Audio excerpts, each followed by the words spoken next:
തിരുവിതാംകൂറിലെ ആദ്യത്തെ ദിവാൻ ആരായിരുന്നു?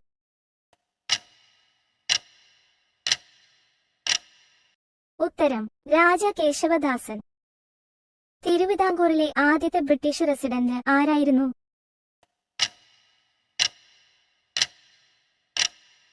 ഉത്തരം കേണൽ മെക്കാളെ. വേദബന്ധു എന്നറിയപ്പെടുന്ന വ്യക്തി ആരാണ്? ഉത്തരം വെങ്കിടാചലം. രണ്ടാം ബർദോളി എന്നറിയപ്പെടുന്ന സ്ഥലം ഏതാണ്? ഉത്തരം പയ്യന്നൂർ. പഴശ്ശിരാജ ജീവത്യാഗം ചെയ്തത് എവിടെ വെച്ചാണ്?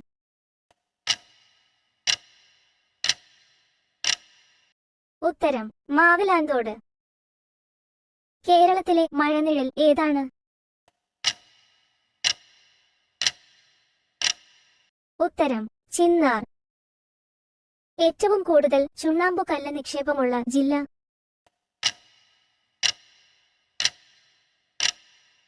ഉത്തരം പാലക്കാട്. ജടായുപ്പാറ സ്ഥിതി ചെയ്യുന്ന ജില്ല ഏതാണ്?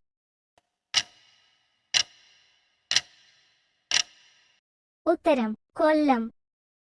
ചിന്നാർ വന്യജീവി സങ്കേതത്തിലൂടെ ഒഴുകുന്ന നദി ഏതാണ്? ഉത്തരം പാമ്പാർ. ശബരിഗിരി പദ്ധതിയിലെ വൈദ്യുത കേന്ദ്രം ഏതാണ്?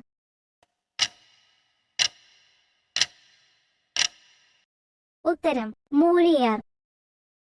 കേരളത്തിലെ ഏറ്റവും ചെറിയ കായൽ ഏതാണ്?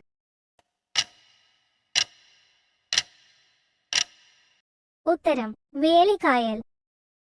കേരളത്തിലെ വടക്കേ അറ്റത്തെ കായൽ ഏതാണ്? ഉത്തരം ഉപ്പളക്കായൽ. അഷ്ടമുടി കായലിൽ പതിക്കുന്ന നദി ഏതാണ്?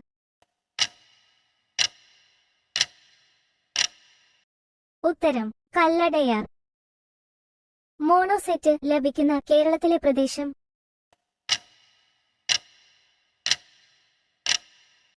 ഉത്തരം ചവറ. പള്ളിവാസൽ പദ്ധതി ഏത് നദിയിലാണ്?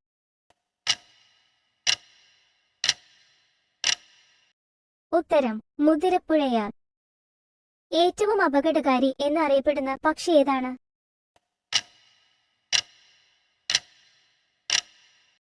ഉത്തരം കസോവരി. മത്സ്യം വളർത്തുന്നതിൽ മുന്നിട്ട് നിൽക്കുന്ന രാജ്യം ഏതാണ്?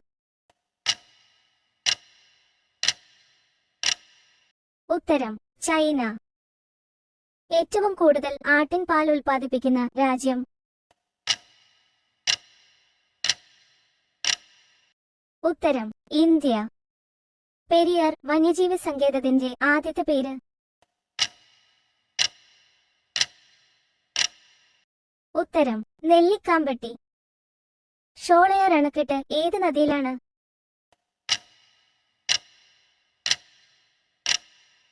ഉത്തരം ചാലക്കുടി പുഴ. ഏത് നദിയിലാണ് തേക്കടി?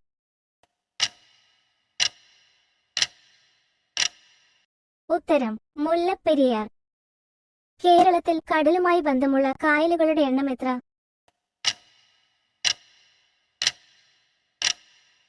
ഉത്തരം 27. വെള്ളിച്ചെമ്പകം കാണപ്പെടുന്ന വനമേഖല? ഉത്തരം ചോളവനങ്ങൾ. മലബാർ വന്യജീവി സങ്കേതം നിലവിൽ വന്ന വർഷം?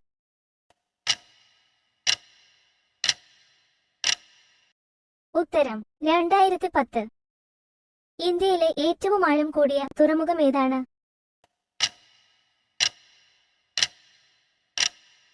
ഉത്തരം വിഴിഞ്ഞം.